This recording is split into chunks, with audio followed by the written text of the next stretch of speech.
నమస్కారం అండి. ఇవాళ ఇన్స్టెంట్ మామిడికాయ పచ్చడి చేసుకుందాం.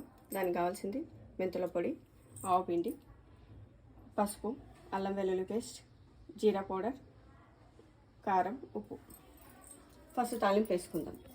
పచ్చడికి సరిపడంత ఆయిల్ పోసుకోవాలి, అది వేడి చేసుకోవాలి. ఆయిల్ హీట్ అయిందండి, ఆవాలు వేస్తున్నాం, కొద్దిగా జీలకర్ర వేసుకొని స్టవ్ ఆఫ్ చేసామండి. చిటపటలాడుతున్నాను. ఇది ఇన్స్టెంట్ కాబట్టి నేను వేడిగా ఉన్నప్పుడే అల్లం వెల్లుల్లి పేస్ట్ వేస్తున్నాను. మామూలుగా నీళ్ళకైతే వేడిగా వేయదు, మొత్తం గోరెచ్చనైతే వేసుకోవాలి. పసుపు,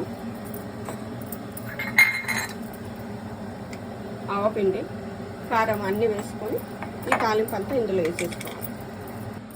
ఇందులో పోసుకోవాలి.